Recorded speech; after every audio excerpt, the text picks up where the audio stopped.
ঢেলে ফেললাম। এই যে এখন এগুলো সুন্দর করে পরিষ্কার করে নিব। এই যে আমার পরিষ্কার করা প্রায় শেষের দিকে। এখন ভালো করে আরো ধুয়ে এটা পরিষ্কার করে নিব।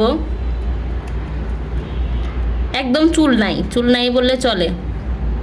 পরিচিত লোকের কাছ থেকে নিয়ে আসছি, উনি খুব ভালো করে জিনিসটা দিছে যাতে করে কষ্ট কম হয়।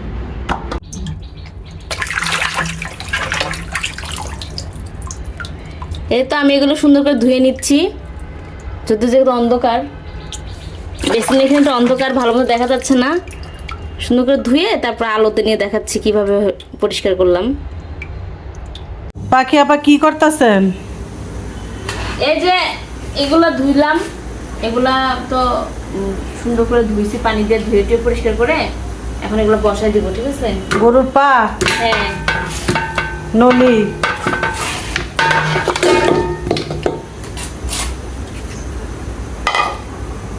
তো নলির মধ্যে কি কি দিতেছেন?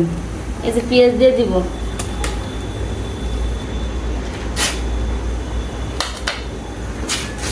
তারপরে এখানে কি কি? তেজপাতা, দারচিনি, সাদা এলাচ, গোলমরিচ, লং, এগুলো সবগুলো মশলা দিয়ে দিব। তারপর দিয়ে দিব কিছুটা এখানে আদা রসুনের পেস্ট। হ্যাঁ।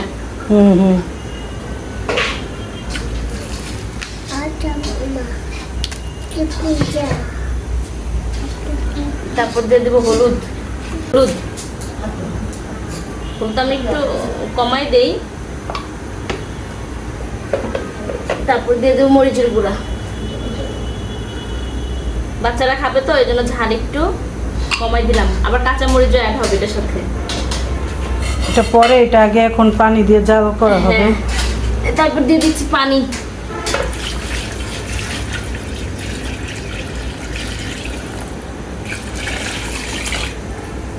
এটা আরো পানি লাগবে? আরো লাগবে।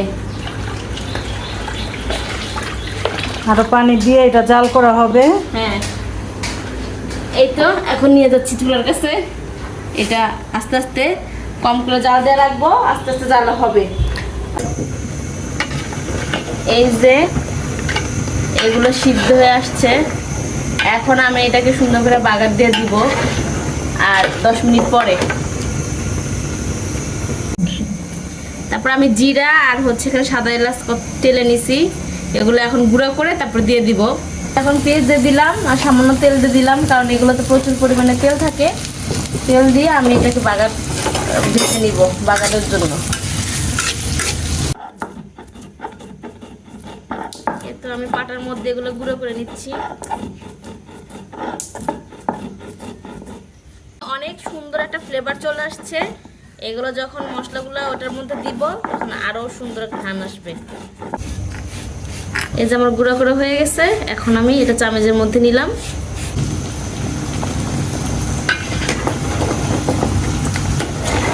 অনেক সুন্দর এখন একটা ফ্লেভার চলে আসছে দিতে না দিতেই।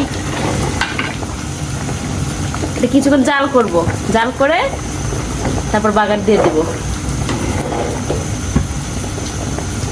এই তো আমার বাগারের পেঁয়াজটা ব্রাউন কালার হয়ে আসছে, এখন আমি এটা ঢেলে দিব।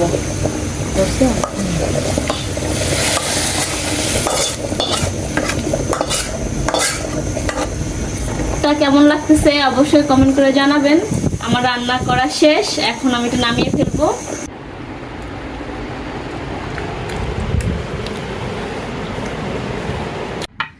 Wow wow wow. আমার পোলা ঘুমে না থাকলে